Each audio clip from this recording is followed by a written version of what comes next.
Hi, it's Miss Kennedy again, and I'm coming to you to kind of talk to you about how you can find equivalent fractions. First, you have to ask yourself, can I multiply and divide? Because guess what? The trick is you can always multiply to find an equivalent fraction. You just have to take the same digit and multiply the numerator and the denominator by that same digit, and voila, you've got an equivalent fraction. Division is not so easy. With division, you have to see if both the numerator and the denominator are divisible. That means you're able to divide both of those numbers by the same digit to be able to get a smaller fractional number. What do I mean by that? Well, let's look at my first fraction here, 6/7.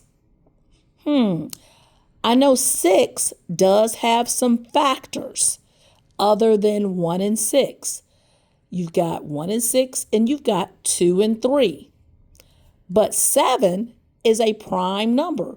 The only factor 7 has is 1 and 7. And because 7 is not able to be divided into 6 evenly, guess what? There's no division that can be done to give an equivalent fraction for 6/7. I have to always multiply to get an equivalent fraction for 6/7. But look down here at 4/10. Well, knowing my factors of 4 are 1 and 4 and 2 and 2. And my factors for 10 are 1 and 10 and 2 and 5. Well, guess what? 2 can be a factor for both of these numbers, which meant 2 can be divided in both of those numbers. Also, another little clue, both numbers are even. Anytime I have two even numbers, I can always find an equivalent fraction by dividing by, you guessed it, 2. Let's look at 9/12. Some factors of 9, 1 and 9, 3 and 3. They make 9. Some factors of 12, 1 and 12, 2 and 6, 3 and 4. Well, you know what? I heard 3 in both of those numbers. I can divide 9 by 3, and I can divide 12 by 3, and that can give me an equivalent fraction. 1 and 7. I already can tell you that can only be made into an equivalent fraction by multiplying. There's nothing that I can divide evenly into 1 and 7, okay?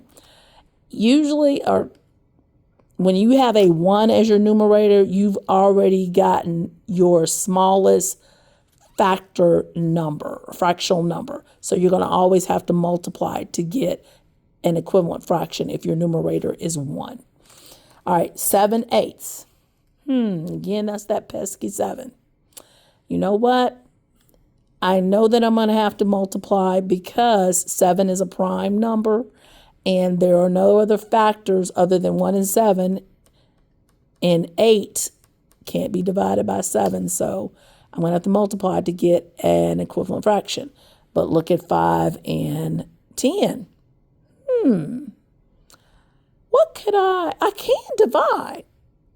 I could divide 5 into 5 because 1 times 5 is a factor of 1 and 5 are factors of 5. And I know 5 is a factor of 10 because 1 times 10 and 2 times 5. 5 can be divided into both of those numbers to give me an equivalent fraction. All right, I hope that helped you understand how you can make equivalent fractions and if you can either divide or you can multiply to find your equivalent fractions. All right, guys, try to find the equivalent fractions for those just for fun. All right, bye.